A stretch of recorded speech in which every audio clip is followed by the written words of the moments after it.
interviews, there's us.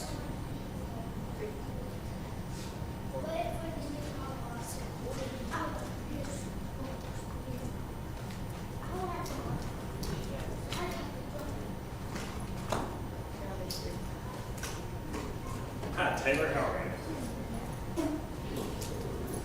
I think that Mike there's gonna pick you up.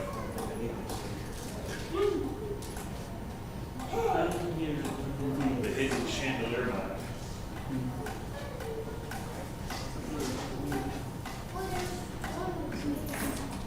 They said if you practice on singing, you're ready. I don't doubt it. One thing you ain't gonna do is sing.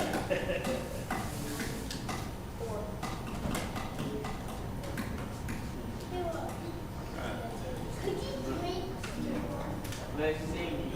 You wanna sing? Yeah. You like singing? Yeah. Really? Yeah. Okay.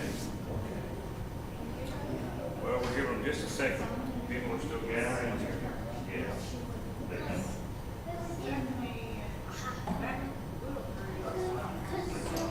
Wait, you're in front of it. All right, well, y'all can get up. We'll sing a little.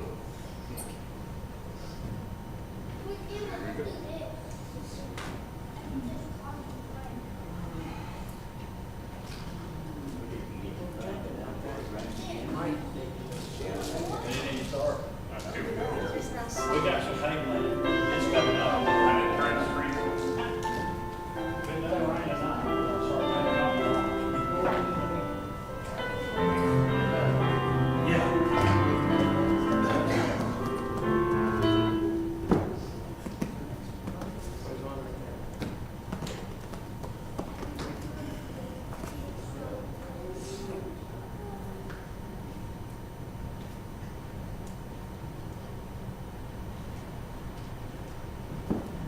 Forgot to turn the screen. Is that a play? Makes it easier to see the words that are on. Okay. All right, let's try it.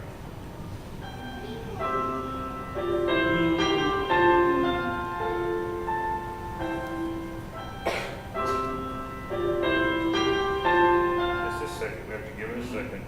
Come on, there they go.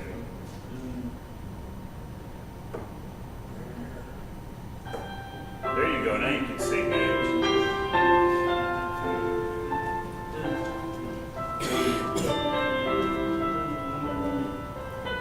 Sing it all at once.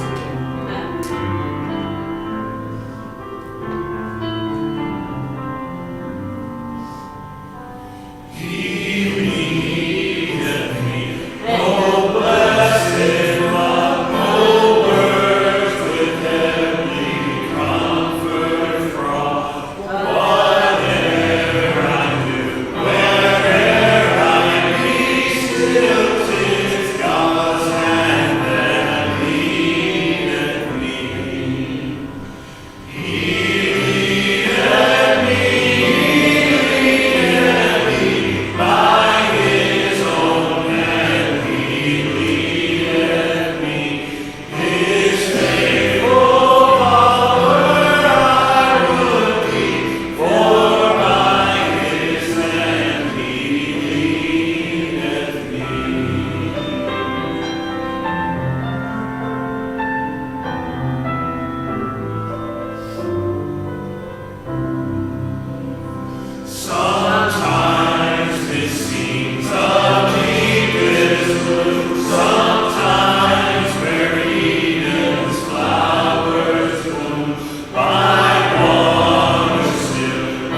Glory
Okay, it was Jacob and Esau. You got that. What do we learn? What do we know about Jacob and Esau? Two nations. Something really big about Jacob and Esau. Yep. Okay, you got God. Jacob I loved and Esau I hated. God chose Jacob. So was God mean or unfair to Esau? That's the question we looked at last week. No, why? Well, it is sovereign election, but even in sovereign election, we would say, was God unfair to not, quote, choose Esau, and God wrong Esau? What did we learn about Esau? That's right, Esau didn't even want it. He traded his birthright for what? Yeah, soup, and pea soup of all things. Have you ever eaten pea soup? I'm going to ask your mom to make you some pea soup. And then you'll see how absurd it was that Esau traded his birthright for pea soup. Right? So that's what we learned last week. So God has chosen Jacob, and God has rejected Esau, but it's not as though Esau was begging to be saved. He wasn't. In fact, Jacob wasn't even begging to be saved. God, by his grace, chose Jacob. Well, we're going to pause the Jacob-Esau story for just a second, and we're going to look at one chapter devoted to the life of Isaac. And we're going to come back to Jacob and Esau when we get into chapter 27 with the story everybody's familiar with. But we're going to look at one chapter that's devoted to the life of Isaac. Moses doesn't deal with Isaac a lot in the book of Genesis. But I want to read to you the chapter, and those of you that have just joined us recently, you're going to be a little behind the curve here. But if you've been with us for a while, so Ian and Coda should pick up on this, hopefully. And any of the adults that have been here, and if you've read Genesis, then hopefully you'll pick up on this. But I just want to read Genesis 26, and I just want you to listen to the story, how it plays out, and see if you recognize anything about it. So in Genesis 26, I'm going to start at verse 1. Now there was a famine in the land, besides the previous famine that had occurred in the days of Abraham. So Isaac went to Gerar to Abimelech, king of the Philistines. The Lord appeared to him and said, "Do not go down to Egypt. Stay in the land of which I shall tell you. Sojourn in this land, and I will be with you and bless you. For to you and to your descendants I will give all these lands, and I will establish the oath which I swore to your father Abraham. I will multiply your descendants as the stars of heaven, and will give your descendants all these lands, and by your descendants all the nations of the earth shall be blessed. Because Abraham obeyed me and kept my charge, my commandments, my statutes, and my laws." So Isaac lived in Gerar. When the men of the place asked about his wife, he said, "She is my sister." For he was afraid to say "my wife," thinking the men of the place might kill me on account of Rebekah, for she is beautiful. It came about, when he had been there a long time, that Abimelech, king of the Philistines, looked out through a window and saw, and behold, Isaac was caressing his wife Rebekah. Then Abimelech called Isaac and said, "Behold, certainly she is your wife. How then did you say she is my sister?" And Isaac said to him, "Because I said I might die on account of her." Abimelech said, "What is this you have done to us? One of the people might easily have lain with your wife, and you would have brought guilt upon us." So Abimelech charged all the people, saying, "He who touches this man or his wife shall surely be put to death." Now Isaac sowed in that land and reaped in the same year 100-fold, and the Lord blessed him. And the man became rich and continued to grow richer until he became very wealthy. For he had possessions of flocks and herds and a great household, so that the Philistines envied him. Now all the wells which his father's servants had dug in the days of Abraham his father, the Philistines stopped up by filling them with earth. Then Abimelech said to Isaac, "Go away from us, for you are too powerful for us." And Isaac departed from there and camped in the valley of Gerar and settled there. Then Isaac dug again the wells of water which had been dug in the days of his father Abraham, for the Philistines had stopped them up after the death of Abraham. And he gave them the same names which his father had given them. But when Isaac's servants dug in the valley and found there a well of flowing water, the herdsmen of Gerar quarreled with the herdsmen of Isaac, saying, "The water is ours." So he named the well Esek, because they contended with him. Then they dug another well, and they quarreled over it too, so he named it Sitnah. He moved away from there and dug another well, and they did not quarrel over it, so he named it Rehoboth. For he said, "At last the Lord has made room for us, and we will be fruitful in the land." Then he went up from there to Beersheba. The Lord appeared to him the same night and said, "I am the God of your father Abraham. Do not fear, for I am with you. I will bless you and multiply your descendants for the sake of my servant Abraham." So he built an altar there and called upon the name of the Lord and pitched his tent there, and there Isaac's servants dug a well. Then Abimelech came to him from Gerar with his advisor Ahuzath and Phicol, the commander of his army. Isaac said to them, "Why have you come to me, since you hate me and have sent me away from you?"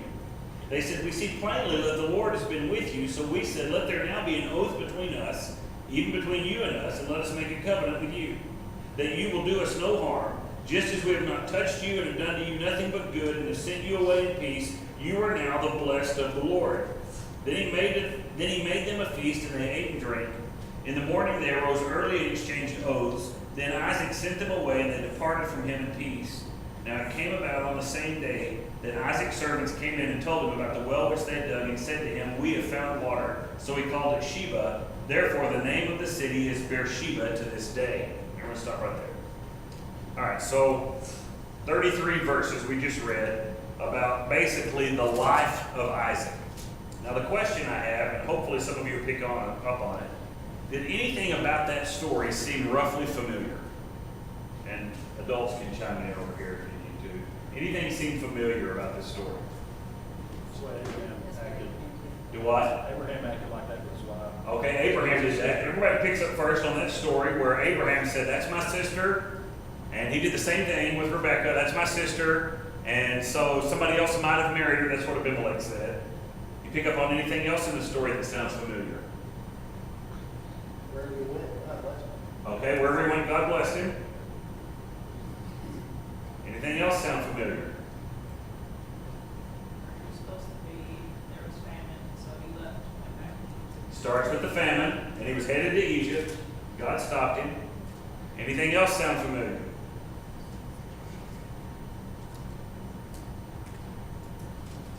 You ever heard of Abimelech before? Same guy, right? That dealt with Abraham. Same guy that tried to kidnap Sarah, you remember? And after God revealed himself to Abimelech that Abraham was chosen, remember how Abimelech changed his tune? And he went from rejecting Abraham to being like, hey, don't mess with me, Abraham. You can have whatever land you want. You remember that?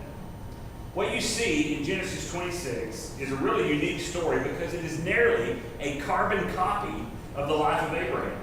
It's nearly the same story. It's condensed, and it's all in one chapter. But if you were with us early, you remember, and as a matter of fact, turn back to Genesis 12 real quick. I'll give you a real quick jet tour, and you'll see all of these elements. In Genesis 12, you have God who calls Abram, this pagan idol worshiper, out of Ur of the Chaldeans, and he said to him, go forth from your relatives, from your house, to the land I'll show you. I'll make you a great nation. I'll bless you and make your name great. You'll be a blessing. And so God makes this great promise to Abram, and so Abraham goes because he's kind of a treasure hunter. Well, sure, if you're going to make me rich, I'll go. So Abram goes, and we find out in chapter 12, verse 7, that when he gets to the land of Ai, verse 8, that he builds an altar to the Lord, and he calls upon the name of the Lord. That's Abram's way of saying, well, I'm here.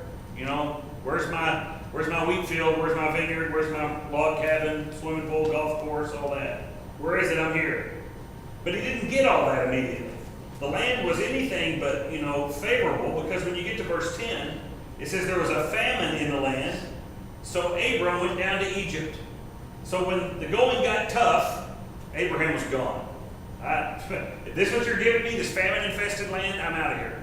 So Abram goes to Egypt, and remember in Egypt's the first time he tells Pharaoh that Sarah is his wife, his sister, and Pharaoh marries her, but God preserves and protects Sarah. And when it's all found out, Pharaoh kind of puts Abram back in the land of Canaan. So you remember that story. You go a little bit further into chapter 14, and you remember how Lot was kidnapped by those kings. You remember they had kind of a local war. A bunch of kings whose names are hard to pronounce. They had a war, and Lot was kidnapped. And Abram takes all his mighty men, and he goes and rescues Lot. I mean, it's like a Braveheart scene. He goes and rescues Lot and brings him back with all the captives. Abraham whipped the kings, and he comes back. And that's where he runs into this man named Melchizedek. And at the time, you have the king of Sodom who tells Abraham, let me have the people, but you can keep all the money that you got out of the battle. All the treasure and spoil, you keep it.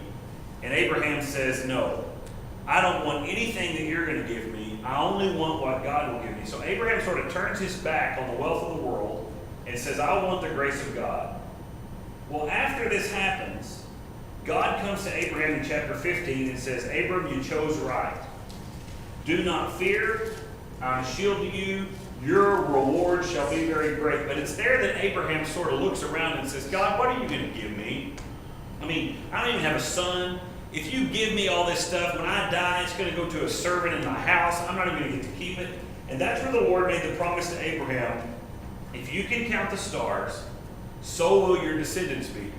And we get the great verse in chapter 15:6 that says, he believed in the Lord and he reckoned it to him as righteousness. God justified Abraham.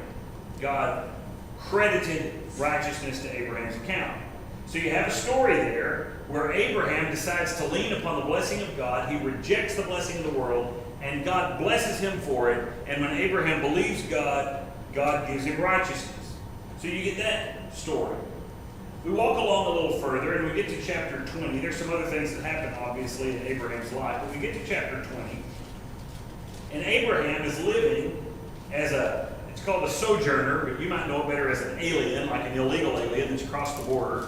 He's living in land that he doesn't own, and he's traveling around, and he goes to this place called Gerar in verse 1. Does that name sound familiar? That's exactly where Isaac's been, right?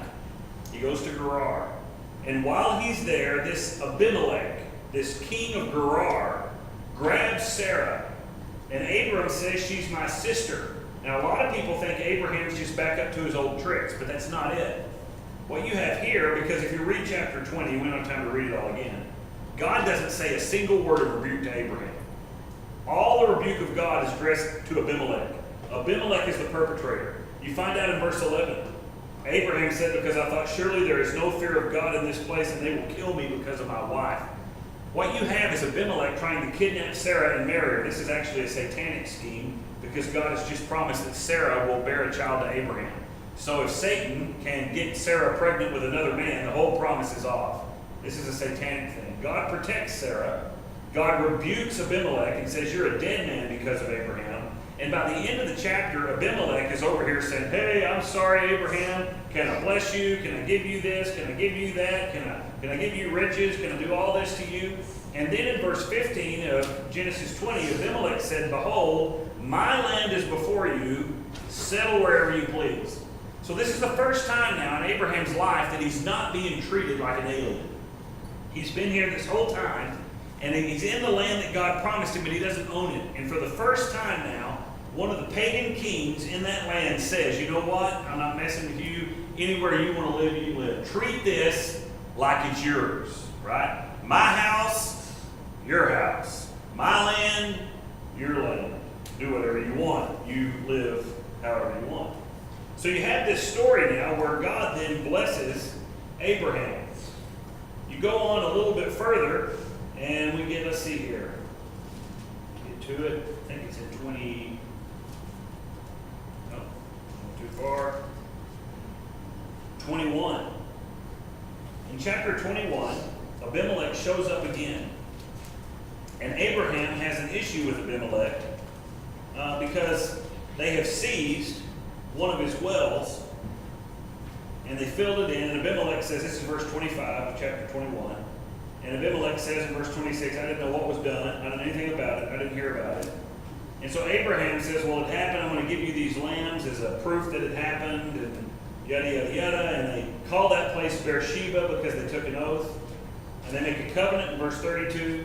A covenant of Beersheba, and Abimelech and Phicol, the commander of his army, rose and returned to the land of the Philistines. And we see in verse 33 that Abraham planted a tamarisk tree at Beersheba. And there he called on the name of the Lord, the everlasting God. Now, we talked about this at the time. You don't plant trees in land you don't own.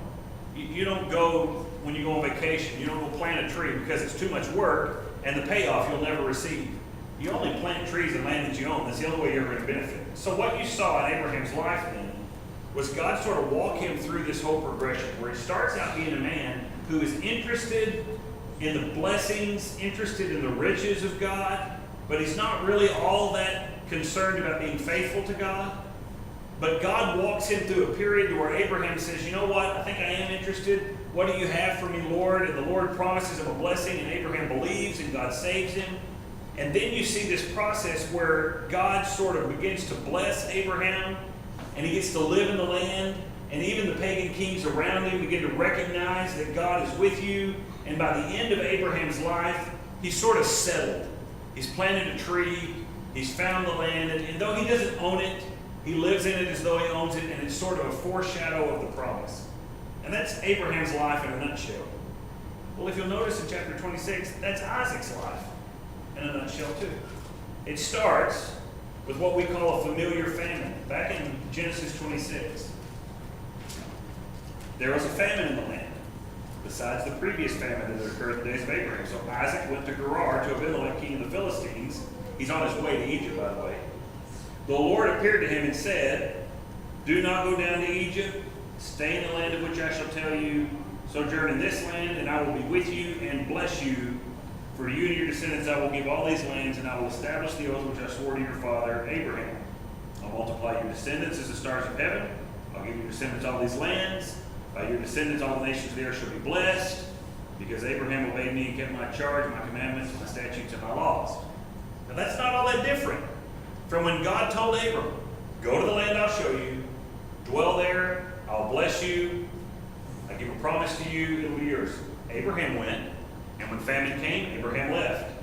That's a real similar story. The only difference is Abraham didn't start in the land, Isaac does. Isaac's in the land, and he's thinking about leaving. And God comes to him and says, "Don't leave, stay here, I'll bless you." And Isaac does what Abraham does at the beginning of his life. It says in verse 6, "So Isaac lived in Gerar." Well, okay. You say you're going to bless me? Sure. I'll stick it out, and I'll stay here a little while. That's a familiar story because it's the same thing that happened to Abraham. Then you get what I'll call a familiar fear in verse 7. And I know we're running through this quickly, but we're going to make a point in a minute. A familiar fear. Verse 7, when the men of that place asked about his wife, he did the same thing Abraham did, didn't he? What did he tell them? "She's my sister." Why did he do that? Verse 7. What's it say?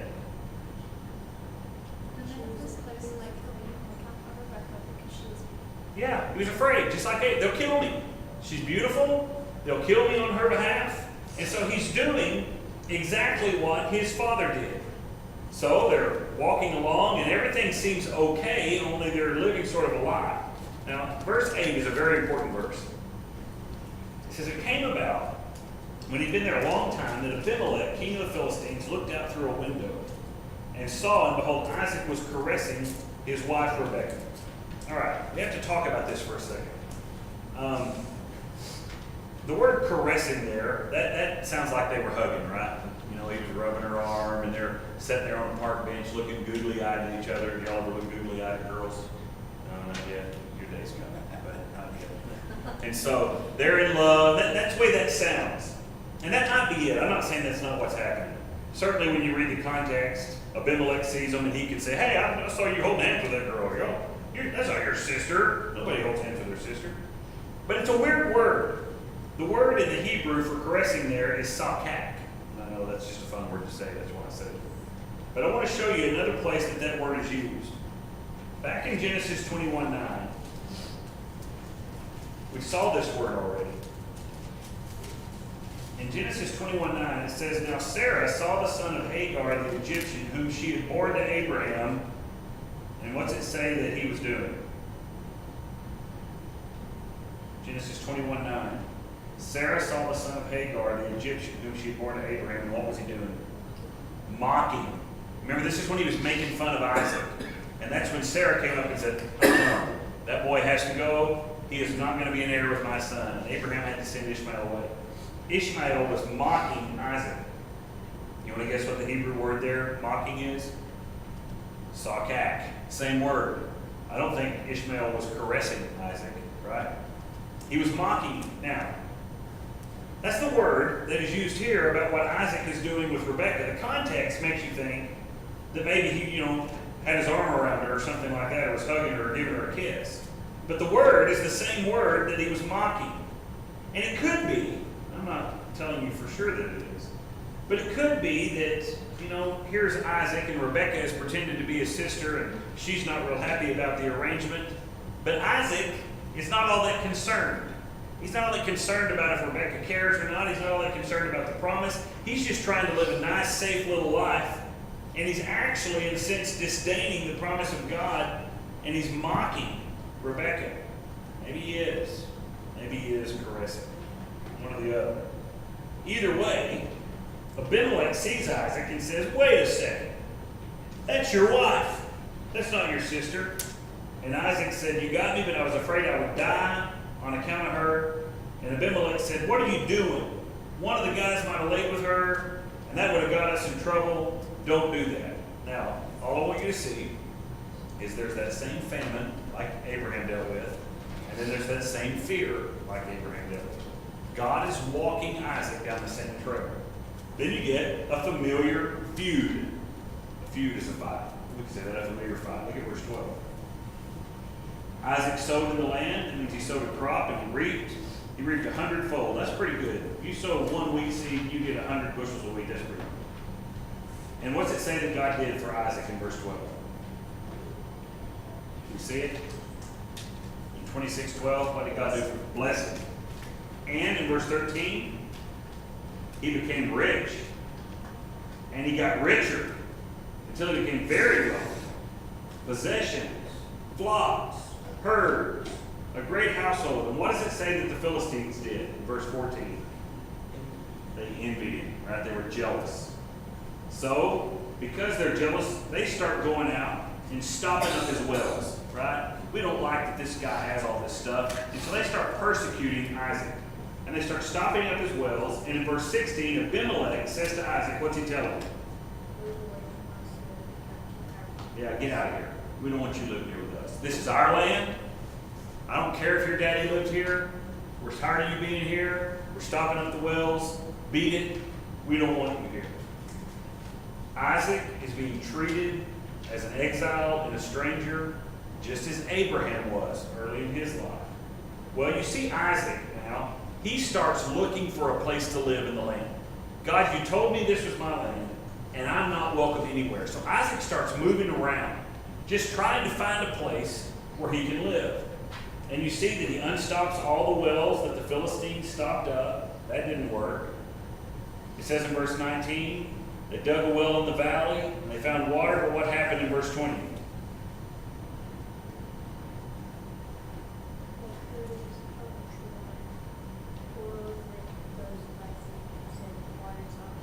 Yeah, get out of here. That's our well. I mean, you go out and dig a well, you get water, they say, our land, our well, our water, beat it. So he leaves. He goes in verse 21. He digs another well, and what happens?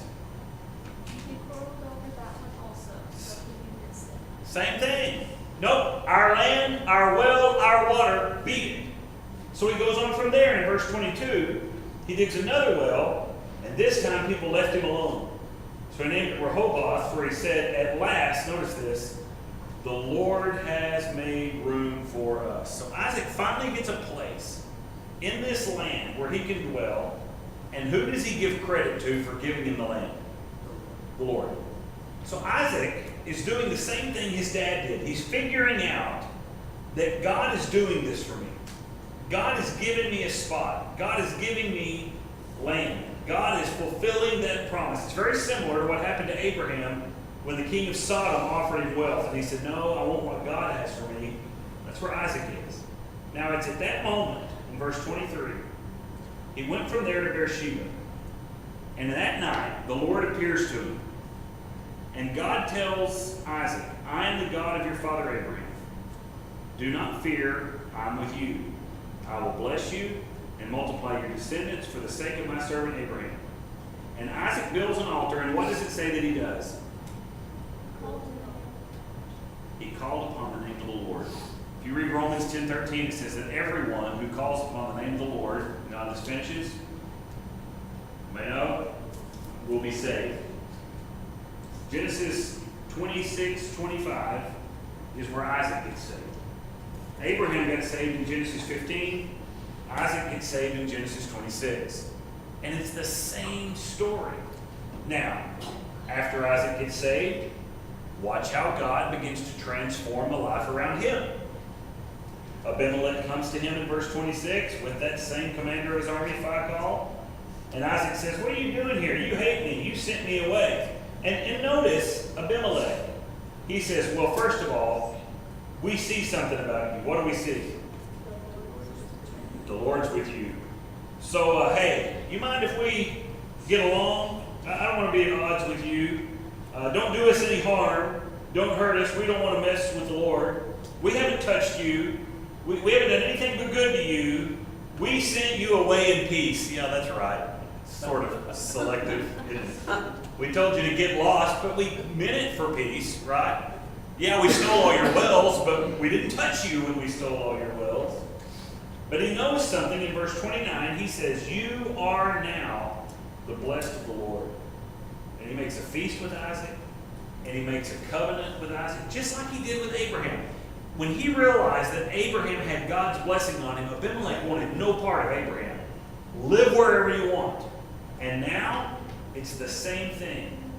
It comes about on that day in verse 32 that Isaac's servants came in and told him about the well which they dug, and said to him, we found water. He called it Sheba. Therefore, the name of the city is Beersheba to this day. Abraham, when he realized, I'm in the land and God has allowed me to enjoy the land, what did Abraham do? You remember? We said it was a strange thing to do if you don't own the land. Plant a tree. Well, Isaac doesn't plant a tree. What does Isaac do?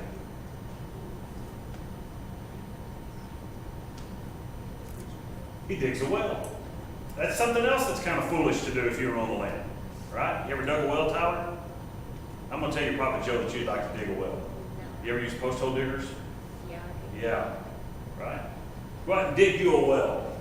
Both of those are symbolic things that God has done to show Isaac and Abraham the land is yours, and they do things to indicate that the land is theirs. Now, when you look at both of their stories, do you see how similar their stories are?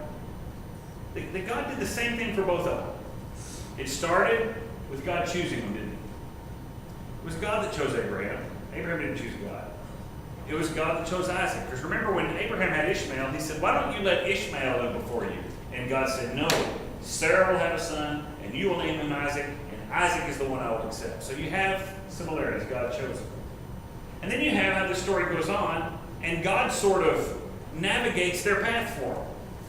Go to this land, stay in this land. God begins to work everything out in their life to bring them to a point where they will call on him. For Abraham, it was that battle with those kings and rescuing Lot. For Isaac, it was this contention with the Philistines and digging wells. But they both walked through these hard moments that forced them to choose whether or not they were going to trust God or not. And both of them came to the conclusion that they would trust God. And God called both of them to himself. And then, after calling them and saving them, God glorified them in the land. You see how he did that for both of them? He did it for Abraham. He did it for Isaac. Now turn over to Romans chapter 8. Go to the New Testament and go to Romans chapter 8.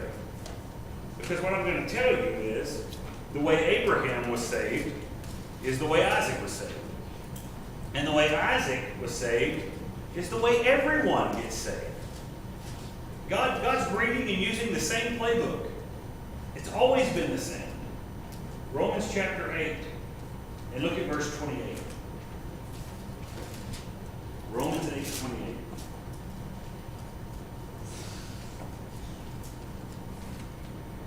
And we know that God causes. Who causes? Done. You don't do it. God does it. God causes all things to work together for good to those who love God, to those who are called according to his purpose. Now I want you to look at the words here. For those whom he what?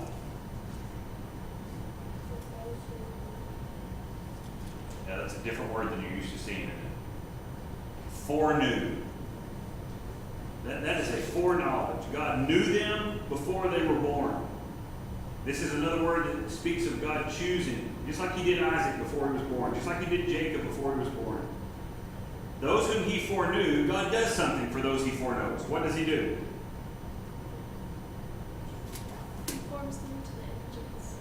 Yep. Notice the word. He predestined for them to be conformed to the image of his son. So you have foreknowledge, and then you have predestination, and then you get to verse 30. Those whom he predestined, what's he do? Those whom he predestined, he also what? Conformed to the image of his son. Yeah, in verse 30. Yeah, he does conform to the image of his son in verse 30. These whom he predestined, he also Called. called. And these whom he also called, he also Justified. justified. And these whom he justified, he also... Do you see that that's exactly what God did for Abraham?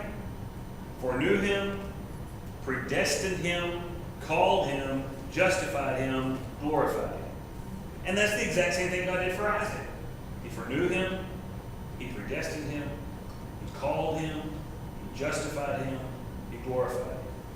This is what God does for all those who are his. And there's no indication that God ever stops halfway. It doesn't say that those whom he foreknew, some of them he predestines, and those he predestines, a few of them he calls, and those that he calls, some of them he justifies, and those that he justifies, a few of them he glorifies. No. Every single person God foreknows ends up where? Glory. Salvation is the work of God, whereby God reaches in and chooses to save, and then he saves. Now, how does he do that? He draws your life through circumstances, sometimes trials, sometimes hardships, sometimes dilemmas. Sometimes you fight the Philistines who are digging in your wells. Sometimes you deal with the king of Sodom who kidnaps your nephew. Sometimes you walk through illnesses or sicknesses. Sometimes you walk through moments of persecution or hardship. And all of those moments are God grabbing your life to say, will you trust me? That's what he did for Abraham. Abraham, are you going to trust me? Or are you going to trust the king of Sodom? And Abraham said, I'm going to trust you. I'm going to believe you. So God's calling Abraham. He does the same for Isaac. Isaac, you've had trouble finding a well. Are you going to do this by your own strength, or are you going to trust me? And Isaac's going to trust God. And in both of those situations, when they trust in God, what does God give them? God credits what? Abraham believed God, and it was reckoned to him as righteousness. That's salvation. That God takes sinful men and gives righteousness to them. And then, after God gives righteousness to sinful men, he then treats them as though they're righteous. You start seeing blessing poured into their life, and you start seeing favor poured into their life, and the people around them recognize the difference in their life. This is the same gospel in the Old Testament as it is in the New Testament, and it's the reality about how we're saved. But turn back, there's something very important back in Genesis again, because I don't want you to miss, I guess what we'd say, both sides of this coin. Genesis 25, back in chapter 26. And you'll notice something. We already saw what God is doing. I mean, God's doing all of this. He even brings the famine. God's in charge of every bit of this because he is predestining Isaac's life to salvation. That's what he's doing. But there is the other side to this. Back in chapter 26, verse 4. God tells Isaac, I will multiply your descendants as the stars of heaven, and will give your descendants all these lands, and by your descendants all the nations of the earth shall be blessed. Because Abraham, what? Obeyed me, and kept my charge, my commandments, my statutes, and my laws. What did God require of Abraham? Obedience. We're not talking, those that mess up this idea of God's sovereign election would give you this idea that, well, you've chosen, you're saved no matter what, doesn't matter. Do whatever you want. That's not true. God choosing a man to save him came with the understanding and reality that God was going to change his life forever. Abraham was no longer going to be a pagan. Abraham was going to start serving the Lord. He was going to start trusting the Lord. He was going to start obeying the Lord. And you see the same thing in the life of Isaac. You're going to see the same thing, by the way, in the life of Jacob. And I tell you that because I want you to understand how salvation works. If you have the privilege of hearing the gospel at all, if you've ever been in the moment where God, through his word, or somebody preached, or you heard it, or your parents told you about it, that is nothing short of the grace of God, because I hope you understand not everybody in the world gets that privilege. There are people born all over the world that never hear the gospel. They don't have Christian parents. They might even have churches in their region. They've never heard the name of Jesus. No one ever told them the gospel message. We're certainly sending missionaries as fast as we can to tell them. But there are people all over the world that have never heard. But you have. You think it's some sort of peculiar mistake or blind chance that God had you born in a Christian house, or maybe you were adopted by Christian parents and somebody came and wanted to tell you the truth of Jesus. You know what that is? That's God at work in your life. Something you have absolutely no control over. That's God at work. And God has put you in a situation to hear the gospel and believe the gospel. And God drives that into your heart. But what does God expect from you? What? To follow him. Yeah. Abraham believed. Abraham obeyed. That's the expectation of God. He works all this out in ways that we cannot fathom. I cannot explain or understand why I was born where I was born, when I was born, why I was able to hear the gospel, why people were put into my life that told me the gospel, why it was. I don't know why me. And I wasn't born in the middle of India where there's all these Hindu gods and people never even hear the gospel of Jesus Christ. I can't fathom that, except it is the grace of God. And what I want you to understand is that the grace of God has already been at work in your life as well. But believe it, trust in it, respond to it. You see clearly how God works, and it always ends well. What begins with foreknowledge ends in glory. But trust in this is how God saves his own. So I don't know what you go through in life or where you're at. Maybe you have a hardship. You say, this is really hard. This really stinks. They keep clogging up my wells. They keep, stealing my stuff. I don't know what you do with it. All of that is part of God's plan to draw you to him. All of that. Whatever it is you walk through in life. And if we were to let everybody in here tell their sob stories, the worst things that have ever happened to them, the big tragedies in their life, everybody in here would have a different sob story. And everybody else would say, man, that's hard, that's not fair, that's really rough. But do you understand none of those things are accidental? All of those things are ultimately God's purpose to draw you to himself. So that you, like Abraham or you, like Isaac, will say, you know what? I don't need this world, I need you. And you'll run to him. That's what he's doing. And so whatever you face in life, know the answer is always the same. Run to the Lord, trust in the Lord, call on the name of the Lord. He saves. Does that make sense? It does. Hope so a little bit. All right. We're going to pray tonight. And you guys did great. Just 5 of you. Half of them are gone tonight. We'll get them all back. But Gage, you want to start us? Yes. All right. Popcorn prayer. Here we go. Lord God, this is a good day and pray for you and Lois and pray for me to be a friend. Some of you pray. Amen.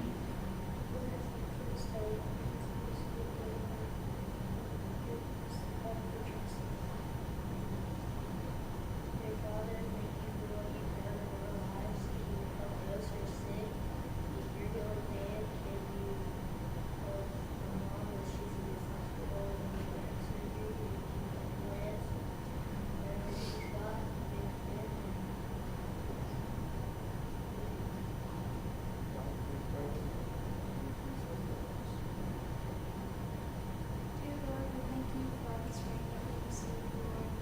Lord, I pray that you would just nourish our faith, Lord, and help us to grow lots of good things with the Father's Lord, and nourish our lives. Father, we thank you for your saving grace and that you choose and predestine us, but we never make it without you. I thank you for these that are here tonight. I pray that you continue to work in their life. And we pray that you protect those that weren't able to be with us. We look forward to worshiping them again. We love you, Jesus. In your name I pray. Amen. Amen.